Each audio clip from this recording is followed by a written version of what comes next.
हैरानी हो रही है कि एक ऐसा आयोजन जिसमें दुनिया भर की नजरें हैं, जिसमें लोग तकरीबन 50 करोड़ पहुंचने वाले हैं, उसके लिए आपके नेता कह रहे हैं कि जो यहां डुबकी लगाएगा वो तो मरेगा। इस तरह का बयान आपके नेता दे भी कैसे सकते हैं, मुझे समझ नहीं आता है। और उस पर कोई रिएक्शन भी नहीं आता है पार्टी का। बोल रहे हैं तो बोलने दीजिए, क्या फर्क पड़ रहा है। सुचरिता जी, उनके कंटेक्स्ट को आप समझिए। आज सर्दी का आलम ये है, आप सर्दी का आलम ये है, हमारे सल्लमबड़ी त्रिपाठी जी देखे कौन सी जैकेट पहन के बैठे हैं। हाँ। इतनी सर्दी में, इतना कम टेम्परेचर पे कोई भी अगर बुजुर्ग वहां जाएगा तो उसके लिए इंतजाम करने की जिम्मेदारी किसकी है? उत्तर प्रदेश सरकार की है। उत्तर प्रदेश सरकार ने ठंड से निपटने के लिए मेला क्षेत्र में क्या इंतजाम किया है? अभी इनका पुल तो बना नहीं, इनके बिजली के तार लगे नहीं, एसएसपी का बोर्ड बन गया, उसके अंदर कुछ भी नहीं आया अभी तक, सुरक्षा की बात ही नहीं हो रही है। तो अगर हम श्रद्धालुओं के चिंता करें, श्रद्धालुओं की सुविधाओं की बात करें, उनके जीवन को बचाने की बात करें, उनका जीवन जोखिम में न जाए उसकी बात करें, इसमें कौन सी गलत बात है? जान जोखिम में नहीं डालने की बात। धर्मेंद्र जी, आप ये कह रहे हैं कि जो 50 करोड़ लोग आएंगे उनमें से जितने भी आस्था की डुबकी लगाएंगे वो मरेंगे। आप इससे सहमत हैं तो बता दीजिए। आप ये कहना चाह रहे हैं कि जो जो डुबकी लगाएगा उसकी मौत होगी, आप सहमत हैं? ये आस्था के प्रति आपका नजरिया हो सकता है। नहीं, नजरिया की क्या बात है? आपके विधायक ये बयान दे रहे हैं। ये बदनाम करने जैसी साजिश है सर, ये बदनाम करने की साजिश है। आप सवाल उठा रहे हैं, वो तो अखिलेश जी शुरू से उठा रहे हैं, लेकिन आप ये कह रहे हैं जो डुबकी लगाएगा वो तो मर जाएगा। ये बयान दे रहे हैं, देश विदेश से लोग आ रहे हैं भाई इस कुंभ के लिए। कहने का उनका कंटेक्स्ट आप समझिए कि इतनी कड़ाके की ठंड है, इस कड़ाके की ठंड में ठंडी से निपटने के लिए मेला क्षेत्र में भारतीय जनता पार्टी की योगी सरकार ने क्या इंतजाम किया? सल्लमबड़ी त्रिपाठी बताएं। आप ग्राफिक अलाव जलाने की कितनी व्यवस्था है, उन्हें कितना अलाव का इंतजाम किया गया है? समाजवादी पार्टी जब कुंभ कराई थी, समाजवादी पार्टी ने बाकायदा पुख्ता इंतजाम किया था, किसी को हताहत होने की बात आपने नहीं देखी होगी। आज भारतीय जनता पार्टी क्या कर रही है? जो 2019 का ऑडिट हुआ था उसमें इन्होंने बताया कि जो आपके टेम्परेरी टेंट लगे उसमें पैसा खाया, जो टेम्परेरी भगदड़ नहीं हुई थी उसमें पैसा खाया। और भगदड़ के बाद क्या ये कहने लग जाए कि वो आयोजन समाजवादी पार्टी का था? धर्मेंद्र जी, वो आयोजन समाजवादी पार्टी का नहीं था, वो आयोजन भारत का था, हमारे देश का था। और उसको बदनाम करके ये कहना कि यहाँ तो भगदड़ होती है, फिर बाद में कहते हैं इस आयोजन में तो भगदड़ होती है, यहाँ पर तो ना आइए, ये कौन कहेगा बताइए जरा। शलम जी, मेरा सीधा सवाल है, कुंभ शुरू नहीं हुआ है अभी और ऐसे विवाद जुड़ रहे हैं, कोई कह रहा है वक्फ की जमीन पर कर रहे हैं और इनके विधायक तो कह रहे हैं मर जाएगा जो डुबकी लगाएगा। सुचरिता जी, देखिए, ये भारत कहा जाता है कि हिंदुओं का देश है, बहुसंख्यक यहाँ पे हिंदू हैं, और 144 वर्ष बाद इतना पवित्र मौका आ रहा है जब महाकुंभ में इस प्रकार की परिस्थितियां बन रही हैं, इस प्रकार की जो आध्यात्मिक परिस्थितियां बन रही हैं कि पूरा हिंदू समाज उसको लेकर आह्लादित है, उसको लेकर बहुत उमंगित है। लेकिन आप जरा सोचिए, 144 वर्ष बाद जो मौका आ रहा है उसको लेकर किस प्रकार के प्रयास हो रहे हैं समाजवादी पार्टी की तरफ से, कांग्रेस के लोगों की तरफ से, और जो तमाम जो मुस्लिम उलेमा हैं उनकी तरफ से किस प्रकार के प्रयास हो रहे हैं। आप उठाकर देख लीजिए, इनके त्यौहार पड़े, हम बड़ी खुशी के साथ उन त्योहारों को मनाने का अवसर देते हैं, उसमें व्यवस्थाएं कराते हैं, उसमें सहयोग करते हैं।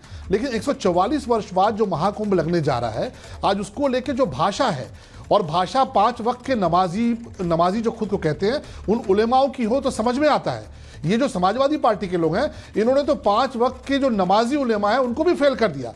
इनकी भाषा देखिए, ओम प्रकाश सिंह जी कोई केवल सामान्य विधायक नहीं है, वो पार्टी के बड़े नेता है। पार्टी में उनको मंत्री का भी दायित्व था प्रदेश सरकार में, उत्तर प्रदेश सरकार में, और वो इस प्रकार की भाषा बोलते हैं एक महाकुंभ के लिए, जिसको लेके बहुत सारे लोग जो है सालों से टकटकी लगाए बैठे थे। और ये वो लोग कह रहे हैं जिन्होंने अपनी सरकार में जब महाकुंभ कराने का मौका आया तो उसका जिम्मा किसको दिया? आजम खान को। और मैं आपको चुनौती देता हूं, हादसे वाले दिन की तस्वीर छोड़ दीजिए, तो हादसे वाले दिन की तस्वीर के अलावा मोहम्मद आजम खान जो कि कुंभ मेले के प्रभारी बनाए गए थे, उनकी आपको एक तस्वीर नहीं मिलेगी कि वही कहीं जाकर उन्होंने अलाव जलवा दिया हो, कहीं जाकर उन्होंने बैठक कर ली हो, कहीं जाकर सुरक्षा व्यवस्था का जायजा कर लिया हो। यह डेलिब्रेशन के साथ हुआ, यह डेलिब्रेटली हुआ। आजम खान की सनातन में क्या उनकी रुचि हो सकती है, उनका क्या उसमें तो जुड़ा हो सकता है? जो व्यक्ति जिसने मुजफ्फरनगर के दंगों में इस प्रकार की नकारात्मक भूमिका निभाई, उस आजम खान को आपने जिम्मा दिया। क्यों? क्योंकि समाजवादी पार्टी को यह साबित करना था कि केवल मुस्लिम उलेमा नहीं, पूरी की पूरी समाजवादी पार्टी 5 वक्त की नमाजी है और ये आपके साथ खड़ी है। और मोहम्मद आजम खान को जिम्मेदारी दी गई, नतीजा ये हुआ कि सैकड़ों की संख्या में लोग हताहत हुए। एक सेकंड, मैं आपके जो विधायक हैं उन्होंने बताया हुए, मारे गए, कुंभ का मजाक उड़ा। उन्होंने कहा ओम नहीं, प्रकाश जी कोई छोटे इतना बड़ा नेता नहीं हादसा है हुआ, समाजवादी क्योंकि पार्टी। आजम खान उसके प्रभारी थे और हाँ। आजम खान एक बार झांकने भी नहीं गए, केवल जब मैंने यही हादसे हो कहा गए, घटना कि हो गई, कुंभ लोग में मारे अगर गए, भगदड़ तब हुई जाकर तो क्या जब अब मीडिया हम ने ये उनको कहने पूछा, लगेंगे तब कि जाकर वो वो गए। समाजवादी पार्टी का आयोजन था, कुंभ में भगदड़ होती है इसलिए वहां कौन जाएगा मरने के लिए? ये हम अपने राष्ट्रीय एक सांस्कृतिक कार्यक्रम, हमारे राष्ट्र की एक पहचान है महाकुंभ, हमारे भारतीयता की पहचान है, उसको बदनाम कर रहे हैं। और मुझे एक और सवाल पूछना है, वैसे तो कुंभ में जो डुबकी लगाएगा वो मरेगा, आपके विधायक कह रहे हैं, लेकिन वो ये भी कह रहे हैं जो मुसलमान चलना चाहे मैं लेकर चलूंगा। तो मतलब बाकियों को तो आपने कह दिया कि आप डुबकी लगाओगे तो मरोगे, लेकिन अगर मुसलमान चलने चाहे तो मैं उनका ध्वजवाहक बन के चलूंगा, तो उनको कोई खतरा नहीं है, बाकी सब जो जाएंगे वो डुबकी लगाकर मर जाएंगे। ये आप इसका सीधे सार समझिए इस बयान का, क्या कहना चाह रहे हैं वो, मुझे तो समझ नहीं आ रहा है। आप लोग सिर्फ कुंभ के नाम पर, हाँ बोलिए, जल्दी से जवाब दीजिए। सलम मणि जी कह चक्रवर्ती रहे जी हैं, और मुजफ्फरनगर दंगे की बात कर रहे हैं। हाँ। भारतीय जनता पार्टी खतौली का विधायक विक्रम सैनी, जिसकी सदस्यता खत्म हो गई, दोबारा चुनाव हुआ। हाँ। एकमात्र कन्विक्टेड अगर कोई है भारतीय जनता पार्टी का है। संजीव बालियान का नाम ऐड हो गया है, कमल मलिक का नाम ऐड हो गया है। तो मुजफ्फरनगर दंगा भारतीय जनता पार्टी द्वारा प्रायोजित है, इसमें कोई दो बात नहीं है। अब दूसरी बात ये कह रहे हैं कि जब हम समाजवादी पार्टी सरकार में कुंभ का आयोजन हुआ था, आदरणीय आजम जी उसके प्रभारी थे। चक्रपाणी। समाजवादी पार्टी में जब शहरी विकास मंत्री वो थे, इसलिए उसके प्रभारी थे। भारतीय जनता पार्टी में तो कोई मंत्री नहीं है, कोई विभाग नहीं है, मुख्यमंत्री को सबकी जगह बैठा दिया गया है, क्योंकि लूट का केंद्र एक बनाना है। तो भारतीय जनता पार्टी तो लूट में लगी हुई है। अगर लूट में नहीं लगी होती, 13 तारीख से आपका कुंभ स्टार्ट है, आज तक पीपे के पुल बन के तैयार नहीं हो पाए, बिजली के तार नहीं जा पाए। इसका क्या मतलब है? जमीन ये सवाल आप उठाइए, धर्मेंद्र जी, आपको रोक कौन रहा है? ये सवाल आप उठाइए, आपको कोई नहीं रोक रहा है, आपको कोई नहीं रोक रहा है। अखिलेश जी तो रोज एक बुलेटिन जारी करते हैं। नहीं, मेरी बात सुनिए, अखिलेश जी रोज एक बुलेटिन जारी करते, कोई नहीं रोक रहा है। सवाल उठाइए, आपको उठाने भी चाहिए। एक सरकार के सामने एक मजबूत विपक्ष जरूरी है, लेकिन उसके लिए यह नहीं जरूरी है कि आप हमारे आस्था के कुंभ को बदनाम करेंगे। मेरा सवाल बड़ा सीधा है, विष्णु जी मैं आपसे पूछ रही हूं, यहां यह कहना कि जो डुबकी लगाएगा उसकी मौत हो जाएगी, वो मर जाएगा क्योंकि इतना गंदा है गंगा का पानी, वो ये कह रहे हैं। मेरा सवाल सिर्फ ये नहीं, वक्फ की जमीन पर हो रहा है ये कुंभ, आप सोचिए विवादों से जोड़कर कुंभ का आयोजन करना चाह रहे हैं। सुचरिता जी, मैं एक बात ये कहना चाहता हूँ, मेरा तो कोई पॉलिटिकल इशू नहीं है, मैं तो एक लॉयर हूँ, पर आपको एक लीगल बात बताना चाहता हूँ। मुझे लगता है आपके दर्शक भी और यहाँ पे धर्मेंद्र भाई साहब भी हैं, वो भी इसको सुने। जब 2012 में, और इसको फैक्ट चेक कर लीजिएगा, आजम खान साहब शपथ ले रहे थे मंत्री पद की, तो उन्होंने सीक्रेसी की शपथ ली। आप जानते हैं जो मिनिस्टर होता है दो शपथ लेता है, एक संविधान की शपथ लेता है और एक सीक्रेसी की शपथ लेता है। उन्होंने संविधान की शपथ लेने से मना कर दिया और सिर्फ सीक्रेसी की शपथ ली।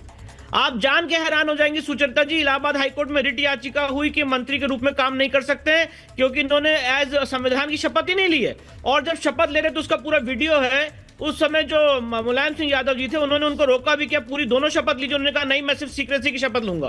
तो जितने लोग यहाँ पे बात कर रहे हैं संविधान को मानते हैं, बहुसंख्यक समाज की जो आस्था है उसके साथ खिलवाड़ करने का काम किया गया है। 2013 में आपको याद होगा सुचरिता जी कैसे बोला गया कि हम आतंकवाद को छोड़ रहे हैं। ये बताइए, अच्छा एक मिनट क्यों समाज से आते हैं? धर्मेंद्र जी देखिए, मेरे पास बहुत सारे मेहमान हैं, एक एक करके आऊंगी, बनारस तो में जिन्होंने संकट मोचन की मंदिर में पास किया, बनारस में पास किया, आप जवाब दीजिएगा, सिविल कोर्ट दानिश में भी आ पास गए। किया, उन सारे टेररिस्ट को छोड़ने का आदेश पारित किया था 2013 में। उसको इलाहाबाद हाईकोर्ट ने करारा जवाब दिया इनको।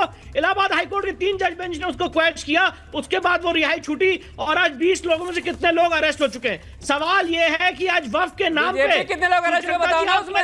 उनका पूरा परिसर वफ का परिसर है। अब तो सुचरिता जी हद हो गई है। और मैं कहना चाहता हूं कि एक नया कानून समाजवादी पार्टी के लोगों को बोलना चाहिए।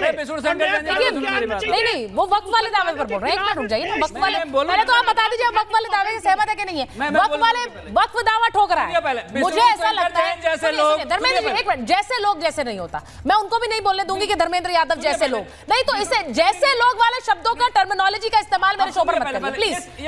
मैं